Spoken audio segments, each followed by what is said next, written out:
Welcome to another edition of Boom and Bust. I'm your host, Tony Clement, here at the News Forum, where all voices matter. I'm happy to welcome back our monthly panel to discuss the economic issues of the day.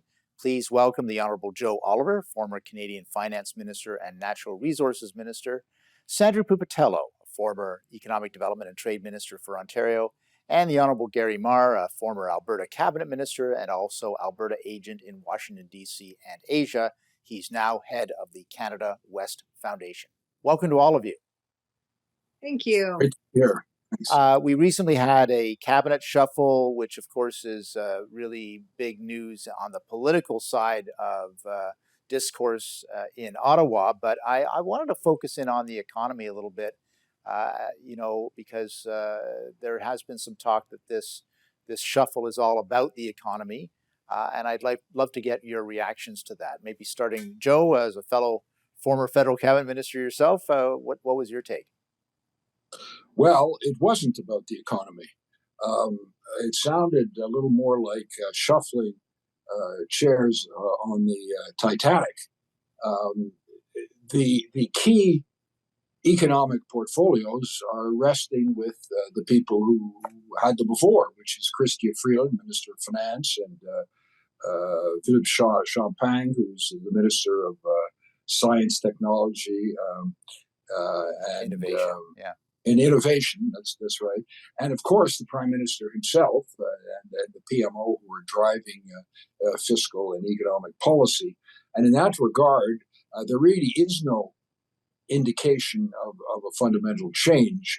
No indication that we're going to deal with the critical issue of productivity, capital flight, lack of investment, uncompetitive corporate and personal taxes, which lead to the productivity deficit. I mean, the best measure, and I think I've said this before, and people are starting to look at this, of individual prosperity is GDP per capita. And in that regard, we're about 74% of the United States, 87% of Australia, and sinking.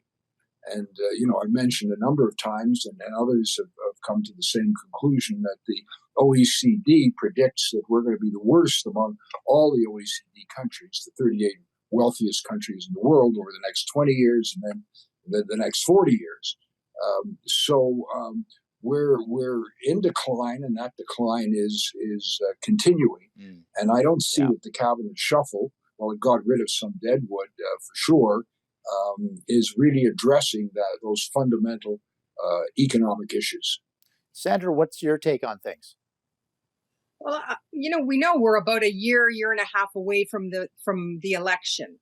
And for those of us who've been in cabinet, we know it takes a good year under your belt before you really hit your stride and you know what's going on in your ministry. You know how you can maneuver things. So I'm in agreement that some of those key portfolios, in particular finance, foreign affairs, Minister Champagne's role, those are key players. No one can say that Champagne is failing on any count. That guy has been like a hero on the international scene. He's landed some great deals for Canada. And I think I'd like to see him continue, not wait for some new person to come into that portfolio just for the sake of change. On the other hand, some of those that were left out of cabinet for either personal reasons or he just moved them, they were taking the hits for some things that may or may not have been within their realm to control anyway. They were in charge of portfolios post a pandemic that any minister would have been struggling with. They took it on the chin for the government. And I think maybe they're going to get some peace for a little bit. But I like the new transport minister. I think he's a go-getter. I like the former one as well. He was very upfront and honest about his role. So overall, I'm pleased with what's happened with that cabinet. I do think it's a bit big.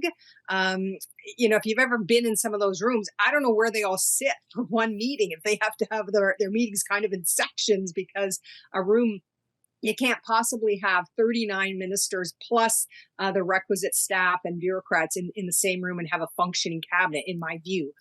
In Ontario, we just cramped up the sides of the room, which makes it a very awkward kind of a meeting. Yeah, no, exactly. Gary, we're going to get your take on things after a brief break, but I agree with Sandra, in Stephen Harper's years, we rarely we rarely had full cabinet meetings as a result of that. We delegated down to the committee level to a great extent. So maybe that's what they're doing as well. We're going to take a brief break.